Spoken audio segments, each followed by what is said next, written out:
बाबा महाकाल की नगरी उज्जैन में इन दिनों शिव नवरात्रि की धूम है। शिव नवरात्रि के 5वें दिन आज महाकाल को होलकर श्रृंगार से सजाकर दूल्हा बनाया गया है। महाकाल के दरबार में विवाह का उत्सव मनाया जा रहा है। 9 दिनों तक बाबा को भस्म आरती से लेकर शयन आरती तक दूल्हे के रूप में तरह तरह से सजाया जा रहा है। शिव नवरात्रि उत्सव 12 ज्योतिर्लिंगों में से केवल महाकाल में ही मनाया जाता है। उज्जैन में शिव नवरात्रि उत्सव बड़े धूमधाम से मनाया जाता है। 9 दिनों तक बाबा महाकाल का अलग अलग रूपों में श्रृंगार किया जाता है। इस श्रृंगार का मुख्य उद्देश्य बाबा को दूल्हे के रूप में तैयार करना होता है। जिस प्रकार शादी से पहले दूल्हे को तैयार किया जाता है, उसी प्रकार की रस्में बाबा महाकाल के साथ हो रही हैं। शिव नवरात्रि के 5वें दिन आज महाकाल राजा को दूध, दही, घी से पंचामृत स्नान कराया गया। तत्पश्चात चंदन, इत्र व केसर सहित सुगंधित द्रव्यों से लेपन कर दूल्हे की रस्में पूरी की गई। बाबा को विशेष रूप से होलकर श्रृंगार से श्रृंगारित किया गया। होलकर श्रृंगार इंदौर के राजा होलकर के द्वारा चढ़ाया गया था।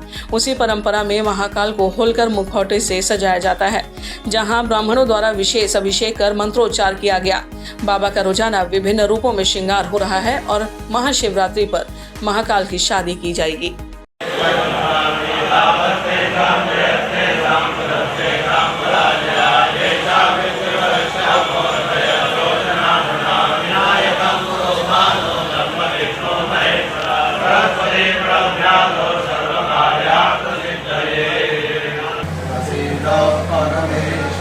ओम श्री सते लक्ष्मी सभ्यां वहोराते आदर्शे नक्षत्राणि ओम आयुष्मानि सुगन्धेना।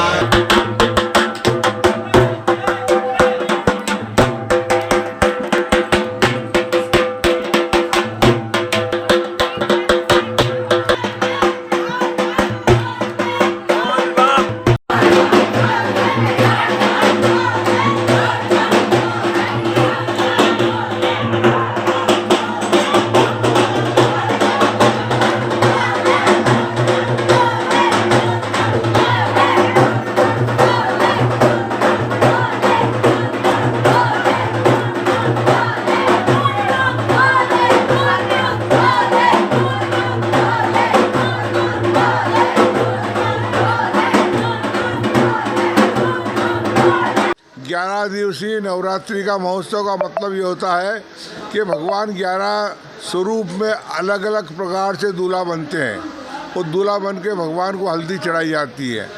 इसी तारतम्य में आज 5वां दिन भगवान होलकर का मुखौटा धारण किए हुए हैं। यहाँ क्या था कि अलग अलग स्टेटों से, होलकर स्टेट, ग्वालियर स्टेट, ऐसी स्टेटों से यहाँ से चांदी के और सोने के मुखौटे बनाए हुए हैं और नामकरण तो उन्हीं के हिसाब से है, लेकिन ये विशेषकर ये है कि होलकर नाम दे दिया ताकि ये 5वीं झांकी जो है वर्ल्ड फेम हो जाए। और वर्ल्ड फेम तो भगवान महाकाल ही है कुछ, इसलिए उनका नाम तो महाकाल ही है। और महाकाल के स्वरूप में जो आज विराजमान है, आज सुबह से यानी नित्य सुबह से 11 पंडित कोटेश्वर पे अभिषेक करके और उसके बाद भगवान का लघु रुद्र शुरू करते हैं।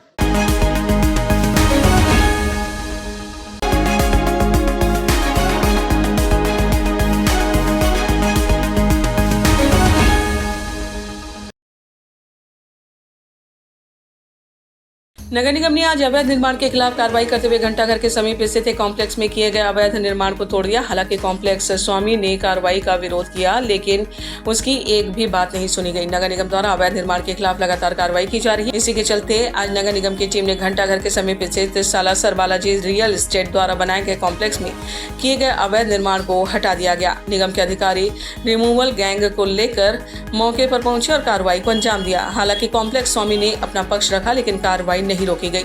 नगर निगम अधिकारी निशा वर्मा ने बताया कि स्वामी द्वारा अनुमति से ज्यादा निर्माण कर लिया गया है, जिसे आज हटाया जा रहा है। इधर कॉम्प्लेक्स स्वामी का कहना था कि नगर निगम द्वारा एक तरफा कार्रवाई की जा रही है।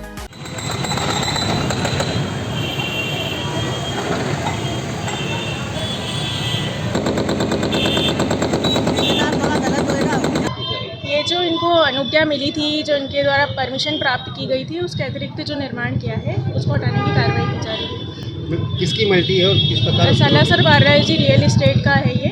तो पिछले साल से इसकी जो है पत्राचार जारी है, उसमें उनके जो भी जवाब आए तो उनके द्वारा कंपाउंडिंग करने के लिए भी कहा गया, लेकिन कंपाउंडिंग के नियमों में वो आता नहीं है, तो इसीलिए इस पर ये कार्रवाई हो रही है।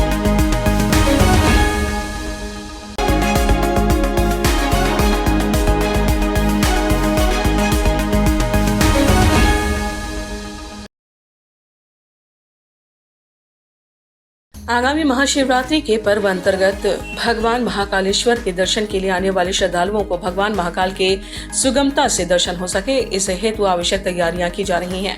इसी के मद्देनजर रविवार रात्रि को आईजी श्री संतोष कुमार सिंह और कलेक्टर श्री नीरज कुमार सिंह के द्वारा प्रशासनिक अमले के साथ तैयारियों का जायजा लिया गया। भगवान महाकालेश्वर के दर्शन के लिए आने वाले श्रद्धालुओं की संख्या को ध्यान में रखते हुए सभी व्यवस्थाएं चाक चौबंद करने के निर्देश दिए गए। निरीक्षण के दौरान जानकारी दी गई कि महाशिवरात्रि पर्व पर बाहर से आने वाले श्रद्धालुओं के वाहनों की पार्किंग की व्यवस्था कर्कराज मंदिर, मन्नत गार्डन और इंजीनियरिंग कॉलेज के परिसर में की जाएगी। श्रद्धालुओं के कर्कराज मंदिर तक आगमन हेतु नगर पालिका निगम द्वारा निःशुल्क बसें भी चलाई जाएंगी। आईजी और कलेक्टर द्वारा महाकालेश्वर मंदिर पहुंच मार्ग पर विभिन्न स्थानों पर बैरिकेडिंग किए जाने के निर्देश दिए गए थे। साथ ही वरिष्ठ नागरिकों, महिलाओं और बच्चों की सुविधा हेतु पहुंच मार्ग पर विभिन्न स्थानों पर कुछ क्षेत्र को खुला रखे जाने के लिए भी कहा गया। Ujjain fish world carnival. अब क्यों घूमने जाएं दुबई और सिंगापुर? आपके शहर उज्जैन में चरक हॉस्पिटल के सामने एशिया का सबसे बड़ा अंडर वाटर फिश टनल और फिश एक्वेरियम, दुनिया के आधुनिक झूले और बच्चों के मनोरंजन के लिए बहुत कुछ। उजाई चौपाटी के व्यंजनों के साथ खरीदारी की सभी दुकानें। तो आना न भूले अपने परिवार के साथ समुद्र की बेहतरीन मछलियों का आनंद लेने। दिनांक 7 फरवरी से 40 दिनों के लिए। उज्जैन फिश वर्ल्ड कार्निवल दोपहर 2 बजे से रात 11 बजे तक, चरक हॉस्पिटल के सामने, उज्जैन।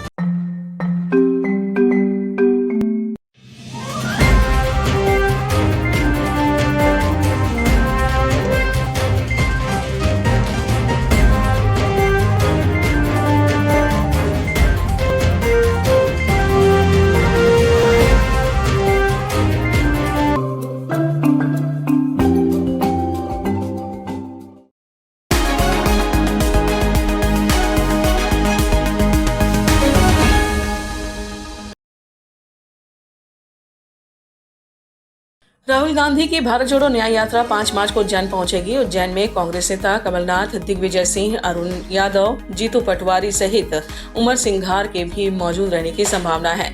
यात्रा मक्सी से होते हुए उज्जैन पहुंचेगी। यहां पर एक आम सभा को संबोधित करने के बाद यात्रा का रात्रि विश्राम इंगोरिया में होगा।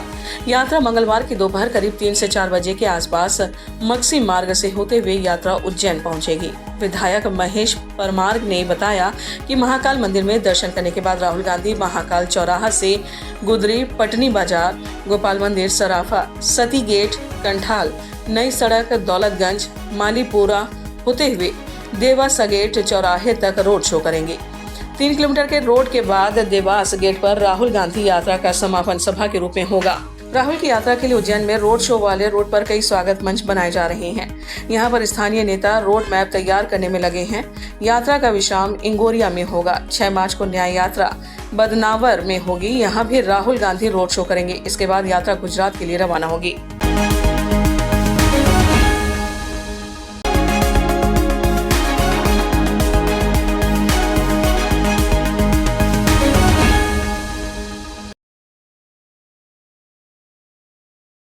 इस बार सिंहस्थ 2028 के पहले सिंहस्थ क्षेत्र की जमीन पर सड़कें, धर्मशाला, आश्रम, अस्पताल, ड्रेनेज आदि का स्थायी निर्माण करने की योजना है, ताकि हर बार अस्थायी तैयारी के लिए होने वाला खर्चा बच सके। इसके अलावा यह निर्माण उज्जैन में लगातार हो रहे बड़े आयोजनों में काम आ सके। मुख्यमंत्री डॉक्टर मोहन यादव ने बताया कि संतों की सहमति से ही सारे विकास कार्य किए जाएंगे। सिंहस्थ क्षेत्र का विकास हरिद्वार की तर्ज पर किया जाएगा। संतों के आश्रम, धर्मशालाएं, अस्पताल, स्कूल, कॉलेजों जैसे निर्माणों की अनुमतियां दी जा सकती हैं। हालांकि इसके लिए सभी संतों को बैठाकर सहमति बनाई जाएगी।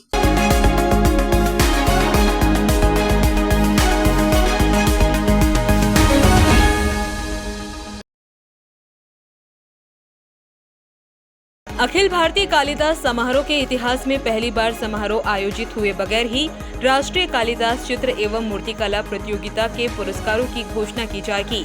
औपचारिक घोषणा जल्द होगी। विधानसभा चुनाव की आचार संहिता के चलते नवंबर 2023 में कालिदास समारोह का आयोजन नहीं हो सका था। कालिदास संस्कृति अकादमी द्वारा प्रतिवर्ष राष्ट्रीय कालिदास चित्र एवं मूर्तिकला प्रतियोगिता भी आयोजित की जाती है। इसमें चयनित 5 सर्वश्रेष्ठ कलाकृतियों, चित्र में 4 और मूर्ति में 1 को पुरस्कृत किया जाता है। प्रत्येक कलाकृति के लिए कलाकार को 1 लाख रुपए की पुरस्कार राशि मिलती है। परंपरानुसार देव प्रबोधनी एकादशी पर कालिदास समारोह की शुरुआत होती है। विधानसभा चुनाव 2023 के कारण देव प्रबोधनी एकादशी पर 23 नवंबर 2023 से शुरू होने वाला समारोह नहीं हो सका था।